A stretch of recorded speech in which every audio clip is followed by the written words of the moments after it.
What is up, guys? Welcome back to another UFC prediction video. This weekend we have UFC 326, Holloway versus Olivera 2. And before we get into this weekend's predictions, I want you guys to like and subscribe. Put some respect on the picks that I've had this year. I'm 40-13 straight up, hitting at a 75% clip and getting all 5 main events correct, including 3 plus 200 underdogs in Lerner Kavanaugh, Sean Strickland, and Justin Gaethje. My picks have been excellent this year. So without any further ado, we're going to go ahead and get into the full card predictions for UFC 326. And I'll also be talking about the bets I have for this card. Our first fight on the card, Luke Fernandez versus Rodolfo Bellato. Now, Luke Fernandez coming in off the Contender Series. You know, he has decent hands. He's definitely a fight finisher, has some wins by submission as well. Most of his fights have ended early, however, so the gas tank is still something we need to see at a high level. Rodolfo Bellato, win one, lose one type of guy, had a decent fight with Jimmy Crute. He's well-rounded. I remember he had a really good comeback win versus Ihor Potieria. Now, like I said, he's well-rounded, but nothing really stands off the page in terms of his skill set. Okay leg kicks, decent jiu-jitsu on the ground, but, you know, on the feet, you know, he's decently powerful, but no shot selection with the hands. Doesn't really have a feint game. Not really the most accurate. I think Luke Fernandez is the more talented fighter here, but I'm going to pick Bellato by decision. A split decision here, 29-28. I think he will just be able to use cardio, use some advantageous position, you know, on the fence to kind of steal minutes, land a couple shots off the break. I think he'll win an ugly fight here against Fernandez. Now, Fernandez could put him out early, but Bellato has shown to be relatively durable. So yeah, give me Bellato by split decision.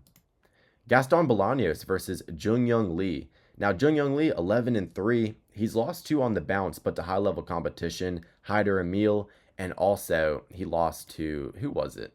Yeah, Gabriel Santos. And Gabriel Santos is an absolute gritty marauder. No shame in losing that one, especially by decision. Now, he has been relatively inactive, but Gaston Bolanos, he's a very easy fighter to take advantage of in terms of, you know, his skill set's very limited, and he doesn't really have a lot of KO potential on the feet. Now, he is a good striker, technical striker, comes from a Muay Thai background, good body kicks, leg kicks, good elbows as well. You know, he has a good Muay Thai skill set, but, you know, MMA just kind of hasn't suited him well. He hasn't transitioned well over to MMA like Carlos Prates has, for example, because he doesn't move his head whatsoever, gets teed off on and knocked out, you know, in long boxing exchanges, kind of like we saw in the Marcus McGee fight.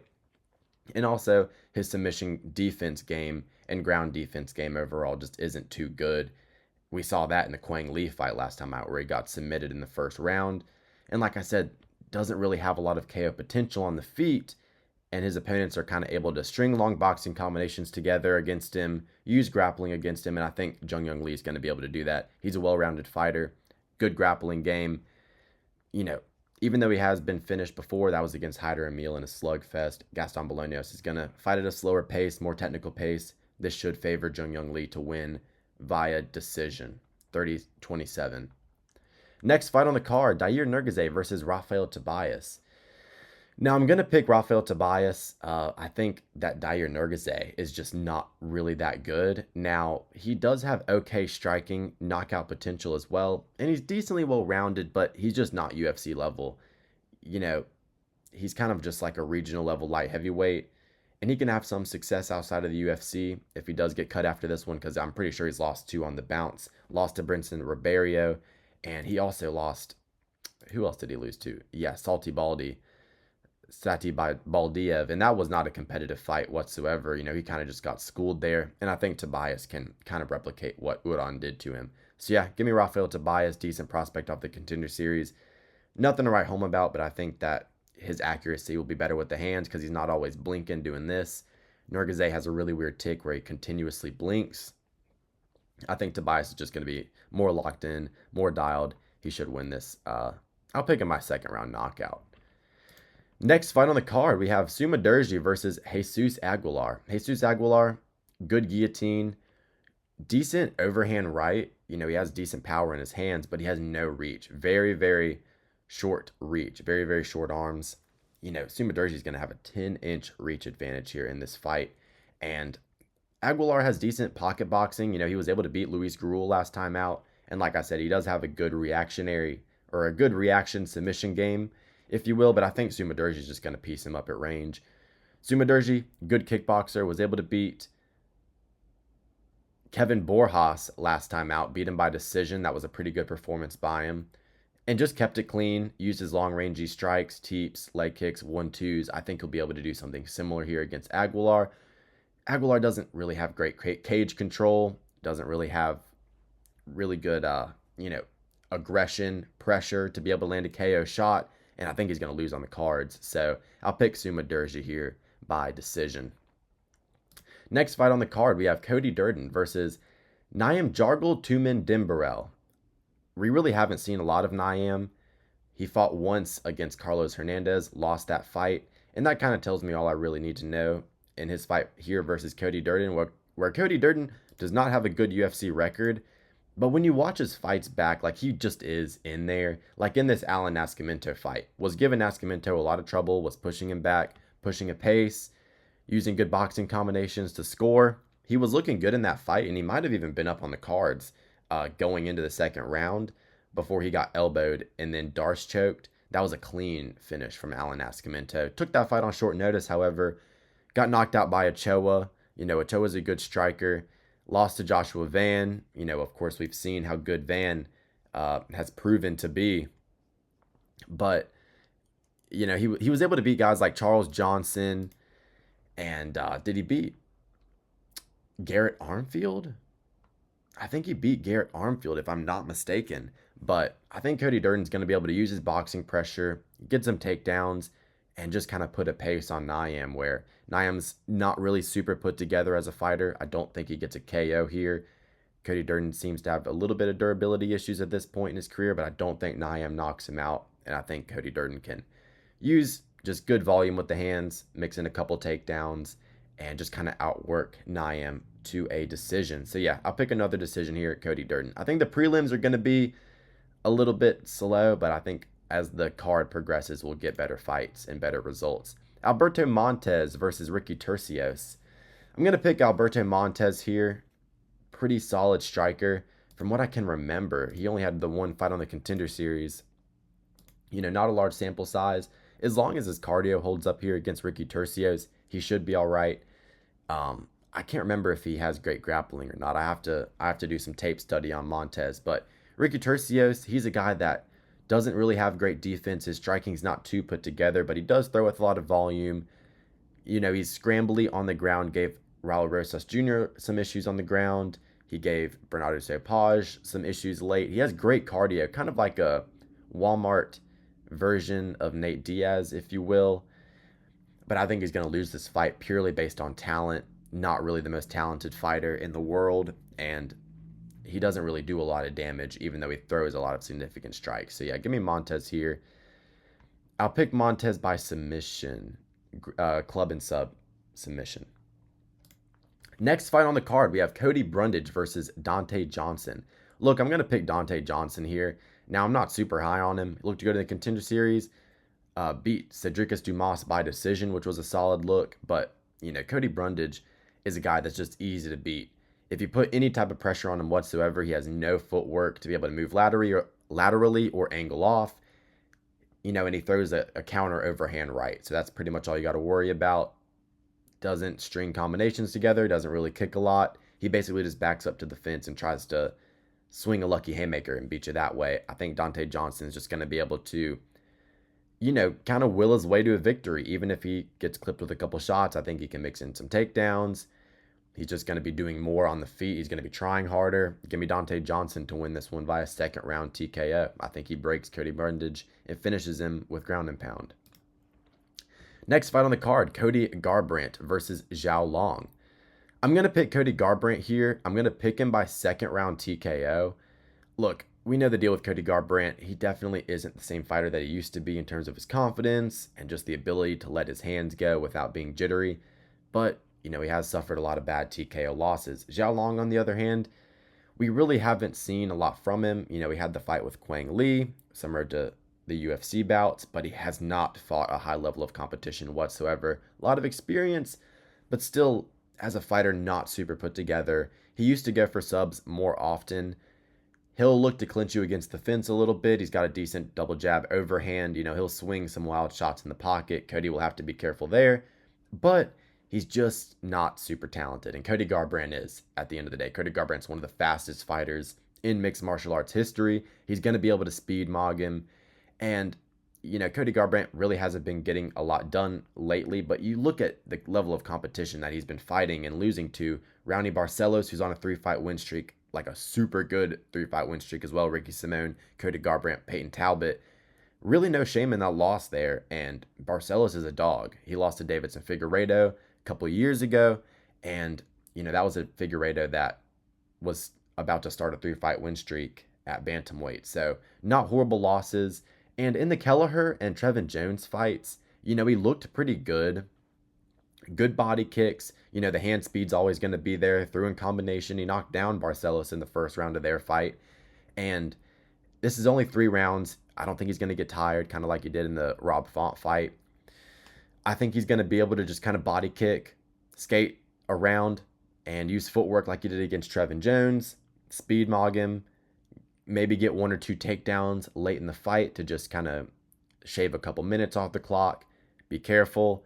And I think he's going to win.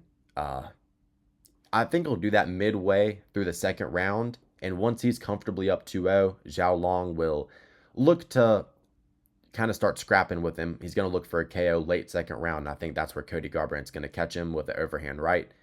I think he's going to counter him. Zhao Long, he does swing wildly. And Cody Garbrant, even though sometimes if he really starts to brawl and just swing at the hips, he can get exposed and leave his chin up in the air. But strike for strike, on a minute per minute basis, Cody Garbrant tends to stay pretty tight. And he's the much better striker and more polished fighter here. He's fought in a much higher level of competition. He tends to win these step downs in competition. So give me Cody Garbrant. I have a bet on Cody Garbrant at plus 130, 2.5 units on that bet. All right, next fight on the card, Gregory Rodriguez versus Bruno Ferreira. This is a rematch here. Bruno Ferreira absolutely stained Gregory Rodriguez and put him out cold in their first meeting. But I don't think this fight's going to go that way. Bruno Ferreira has been doing decently recently, but, the Marvin Vettori performance didn't impress me. I actually picked him there, and I picked him, I had a good call in that fight. I picked him by 29-28 decision, losing the third round. And I even bet on him in that fight, but I wasn't impressed with the performance. Beat McVeigh, but, that's a low level of competition. Lost to Abu Magomedov, where he was looking sloppy in that fight. And look, aside from losing to Jared Cannonier, which was in the fourth round, Robocop's been looking pretty excellent recently. Now, Kopylov did not come to fight in this one here. I don't know what's been going on with Kopylov, but dude forgot how to throw his combinations, I guess. But Robocop easily just pieced him up with the hands for 3 rounds, marauded on him, knocked out Hermansson badly. But he was kind of getting touched up in that fight a little bit. He really was in that Hermansson fight. I don't know why this isn't loading, but, the Cannonier fight left a bad taste in my mouth. I had action on Robocop there. I expected him to win that by knockout. I knew Cannonier was really chinny, but he got tired because he did kind of adrenaline dump with the 2 knockdowns that he got early in that fight. So that's probably the reasoning for that. But, Ferreira, tight, southpaw, looks to counter you. But the cardio is the big issue. As soon as you make him grapple a little bit, and if he doesn't get a quick sub in those grappling exchanges, he'll get really tired. And if you make him work with any type of pressure, he gets really tired on the feet. And Marvin Vettori doesn't have the fight IQ to do that, and he isn't aggressive enough. Gregory Rodriguez will win this fight if he doesn't get TKO'd, and I don't think he's just going to get knocked out again here by Ferreira. I think his boxing overall has gotten a little bit better. He is a gritty fighter. You got to put him out cold. We remember the Chidi and Jaquani fight where he gritted down, got through that. I love the CLD win in hindsight. I picked him there, bet him there against CLD. That was a great performance. Mixed in takedowns well. Very good pressure. Landed the thudding right hand. A really good crispy left hook on him. And I think he's going to win this one by decision, kind of similarly to how he beat Kopylov. just landing his big thudding blows, being a big presence in the octagon, and he might mix in some takedowns late. But he's active with his volume. I like that. His defense, of course, needs work. He's going to go against someone who's a clean striker and he's going to get knocked out bad. Maybe like a Pfeiffer or something like that will knock him out. But give me Rodriguez here. I think he wins a decision. I think he wins a decision here against Bruno Ferreira. And I have a bet on Gregory Rodriguez minus 190 for a unit and a half. Next fight on the card, Michael Johnson versus Drew Dober. Interesting fight here. Both of these guys are southpaws. Kind of a throwback fight, if you will. Old era lightweights. And I'm here for it. I like the fight. Drew Dober, of course, we know what happens when he does go against black fighters. But I think Drew Dober's looked regressed recently. Got knocked out bad by Manuel Torres. Who did he lose to before that? I honestly forget Oh, yeah, he lost to John Silva. Manuel Torres and John Silva are both very high-level fighters, but he didn't even look great in the Prepelec fight. He really didn't. Of course, Drew Dober, good left kick, good left hand, decent in-and-out footwork, hits hard, good athlete. And, he does, of course, have the Giga chin, but he's not, super clean with his striking, doesn't really throw in combination, kind of a one-shotter, if you will. Michael Johnson, however, really good blitzes, really good combinations, doesn't kick a lot, but his hand speed is nasty. We remember him getting recent KOs like against a Zaitar, School, Daniel Zellhuber, really overperformed in that fight.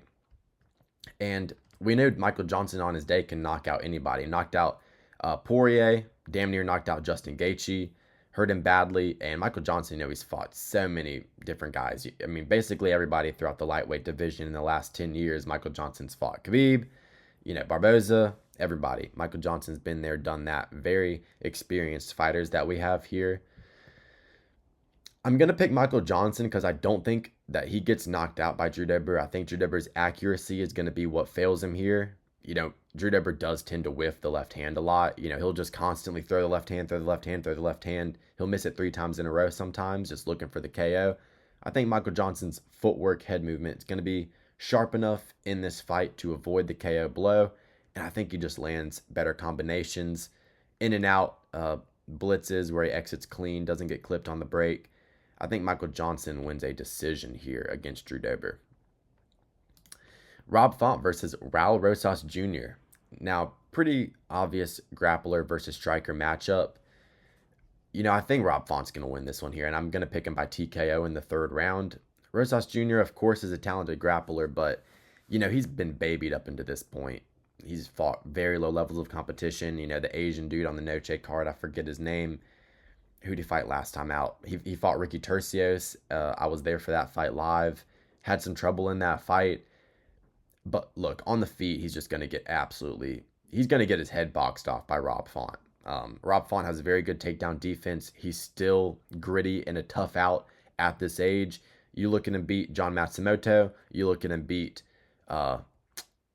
Kyler Phillips. This fight's going to go just like that. He might get taken down early in the 1st round, but he's going to work his way back up to the feet. I like the fact that he's a tri-star, getting really good work up there. He looks to be improved as well since he's moved to tri-star rather than the New England Cartel. Definitely a higher level gym at tri-star there. I think, the boxing is just going to be a huge issue for Raul Rosas Jr. 2nd and 3rd round. We saw him landing really good shots on Jan Matsumoto, who is much better than Raul Rosas Jr. Jan Matsumoto would fucking kill Raul Rosas Jr. Chiwiwi would get fucked up against Jan Matsumoto, and I think he's going to get fucked up here versus Rob Font. This is going to be the time where he gets knocked out. He lost to C-Rod via decision, and that was a while ago. I think that Rob Font's really going to put it on him. He's just going to jab his face up, uppercut the hell out of him when he goes for takedowns.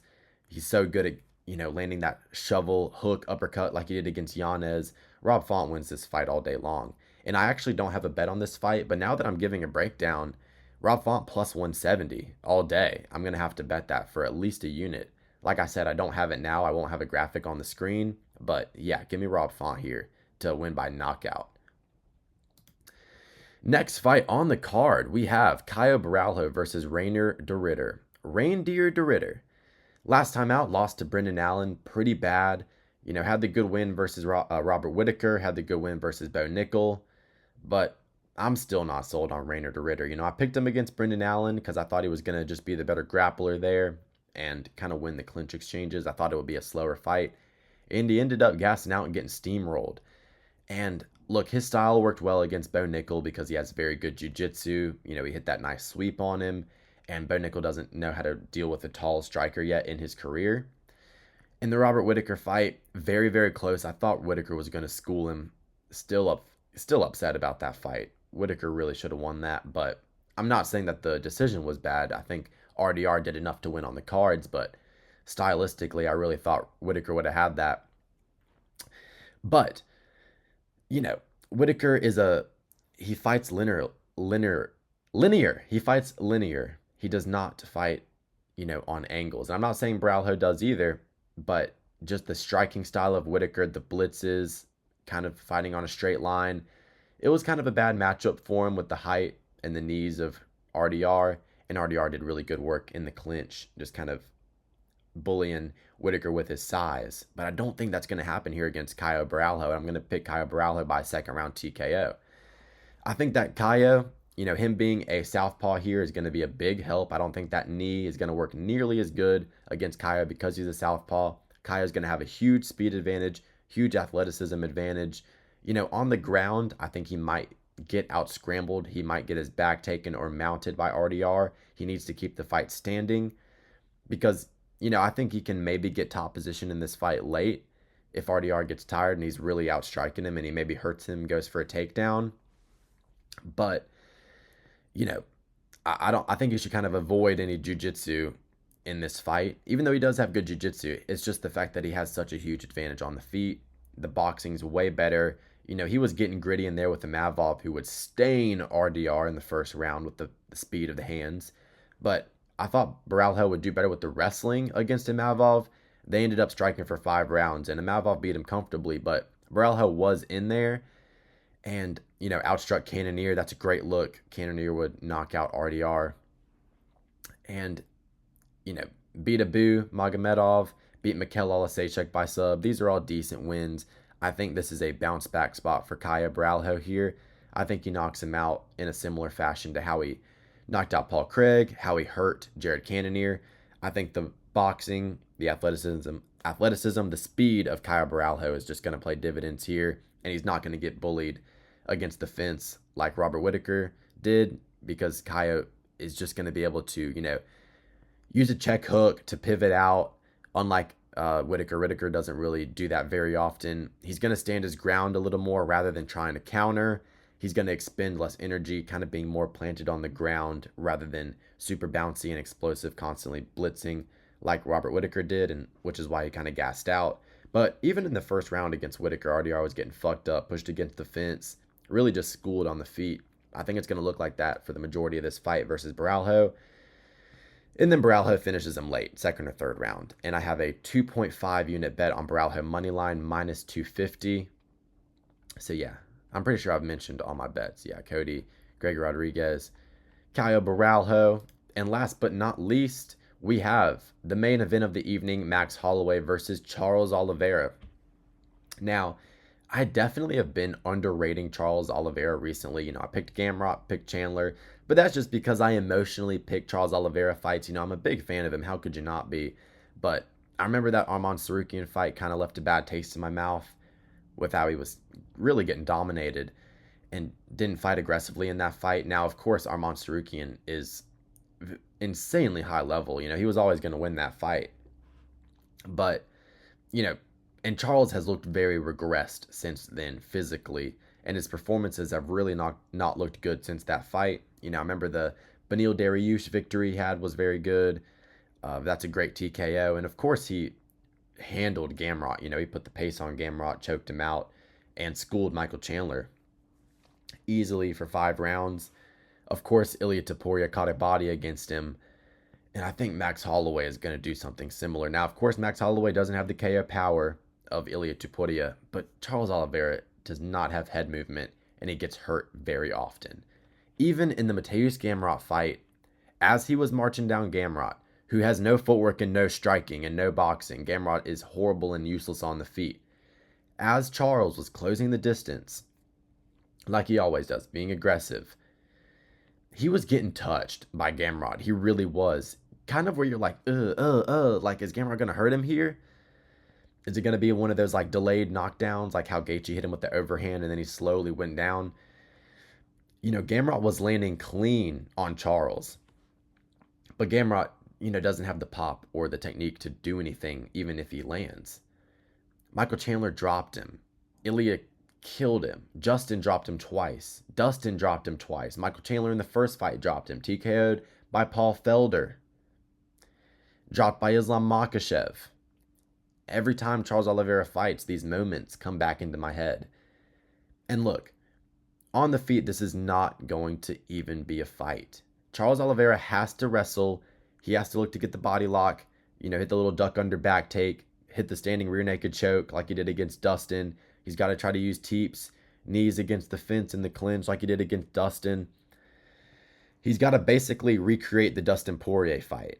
And I don't think he's going to be able to. I really don't. Because one, he's nowhere near as good as he was in that fight. He's regressed a lot. He's nowhere near his prime anymore, physically or skillfully. His grappling's still sharp, but I don't think he's just going to take down Holloway clean. I don't think so. And I definitely don't think he's going to do it early. Now, of course, the way he was able to take down and ragdoll Gamrot was impressive, but like I said, Gamrot's stuck in the mud. He has no footwork. He doesn't have any striking to deter the takedown threat, and he's not good in the clinch. And this is like definitely a striker versus grappler matchup, and I don't think Max is going to be there for the takedown. Max's footwork has improved so much recently. He's so good at blitzing, pivoting out with the left hook, blitzing, rolling out and stepping out right with the right hand. Using lateral movement, L steps, rhythm steps to just, knock you off balance and mess up your timing. Holloway's footwork is going to be what wins him this fight. And Charles Olivera, very linear fighter. Marches forward in a straight line. He'll shoot pretty much straight on. Max Holloway isn't going to be there for that. And he's not going to get taken down because of his footwork and also because of the volume that he's going to be putting on Charles Olivera. The jab, the lead hand education of Holloway is going to mince up Charles Olivera. It's going to mince up his eyes. He's going to cut him early with jabs and just straight shots down the middle. One, double jab, right hand, 1-2. Holloway's so good with the straight shot combinations and then just getting out of the way. Charles is probably going to try to time takedowns off of Holloway's combinations, but he's so good at picking his shots now. He'll land a quick combination with a kick on the end of it, and then he's back at range. His head movement's improved so much, Holloway. He's gotten so much better since the Volk fights, really. We've seen that in the Justin Gaethje and the Dustin Poirier fights. At lightweight, he's looked phenomenal.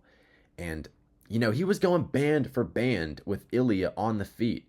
That fight was a pick'em going into the third round. Max Holloway as well. When you want to talk about grappler versus striker, Max Holloway is the best volume striker in UFC history. He consistently hits three-figure significant strikes before a round and a half is even up. He's going to have 100 head strikes by the time the second round is over, if we even get that far. And I think second, third round, Oliveira's going to come forward like TKZ. He's going to be busted up. He's going to be bleeding. He's going to be getting fucked up on the feet. He's going to rush forward like TKZ, and he's going to get overhand righted out cold. Max is going to stain him with an overhand right in a very similar fashion to how he knocked out Gaethje, to how he knocked out TKZ, to how Ilia Topuria knocked out Charles Olivera. It's going to look very similar. Holloway needs to avoid the body kicks in this fight. I don't mind the spinning back kick, but, avoid the right roundhouse kick to the body. That was very good against Poirier and Justin because they're predominantly boxers, but, you don't want to risk that getting caught here against Charles. Maybe go for the head kick, but other than that, just stick to the spinning back kicks and the volume with the hands, and he'll eventually find the KO shot. And also just the speed, the shot selection, the boxing, the cardio. Best volume striker in UFC history. The chin isn't what it used to be. Dropped by Gaethje, KO'd by Topuria. dropped by Dustin Poirier, but he's still tough as nails. He ate some shots from Dustin in that fight that were brutal. And I will have to say this. I'm very bad at picking both of these guys' fights. I'm pretty sure I've gotten every single fight of both of theirs wrong since I've had my channel. Let me think back. I picked Charles to beat Armand. I picked Chandler and Garbrant to beat Olivera. And then I picked Justin to beat Holloway. I picked Holloway to beat Ilya. And then I picked Dustin to beat Holloway. You got to pick Dustin in Lafayette, Louisiana, man, in his hometown retirement fight. I kind of felt like Holloway was going to win that fight, but you got to pick Dustin for the vibes, man. You were just hating if you didn't pick Dustin there, man. Nah, but Holloway schooled him. Career best performance other than the Calvin Kattar fight. I think Holloway cleanly outstrikes Charles. The footwork is going to avoid the takedowns. He's got good takedown defense anyway if he needs to use it. We've seen that against Volk. We've seen that against Ilya.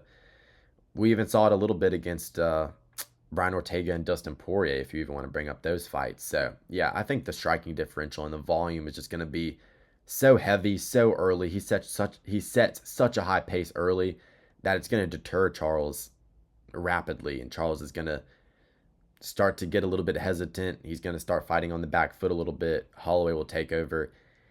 The way he knocked out Dustin, or not knocked out Dustin, but hurt him on various occasions, how he hurt him in the first and second round with that blitz 2-1-2 straight down the pipe, it's going to be that. Or maybe that left hook on the pivot out as Charles tries to get the collar tie, hand goes down, Max sneaks a left hook over the top. It'll be one of those two, but yeah, give me Holloway by TKO round 3 here. And I have 3 units on Holloway money line minus 200, and I have 3 units on Holloway point spread minus 5.5 at minus 135.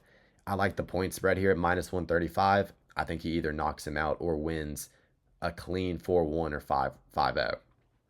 So, yeah, I think he easily covers 5.5. It'll either be a KO, 50-45, or 49-46 for Holloway here. So, those are my full card predictions. If you guys enjoyed the video, leave a like, subscribe. I appreciate that very much, and enjoy the card this weekend. Have a great rest of your day.